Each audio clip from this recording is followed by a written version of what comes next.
మన CM relief fund ఇవ్వడం జరుగుతుంది.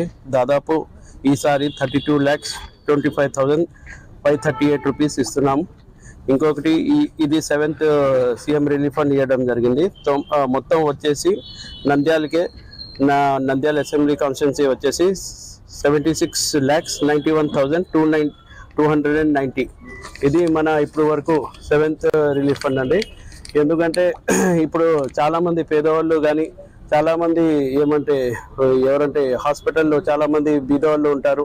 వాళ్ళకి మన చంద్రబాబు నాయుడు గారు ఇమీడియట్ అంటే ఇప్పుడు మనం ఏమన్నా ఇప్పుడు అప్లై చేసుకుంటే నెక్స్ట్ మంతే మనకు రిలీఫ్ ఫండ్ చాలా తొందరగా జరుగుతుంది. నేను అనుకుంటా ఇట్లాంటిది సీఎం రిలీఫ్ ఫండ్ ఎక్కడ ఏ ప్రభుత్వంలో కానీ జరగలేదు. ఎందుకంటే ఎప్పుడు మనం చూసినాం, ఎప్పుడు కానీ పెండింగే పడేది. కానీ ఇది నేను చాలా మంది పేషెంట్స్ని చూశాను. ఈ రోజు కూడా చాలా మంది వచ్చారు, చాలా ఆనందంగా ఉన్నారు. మనకు ఇట్లాంటి ప్రభుత్వమే కావాలి. ఎందుకంటే ఒక పేదల్ని ఆదుకునే ప్రభుత్వం ఏమన్నా ఉంటే అది ఒక తెలుగుదేశం ప్రభుత్వమే. ఈరోజు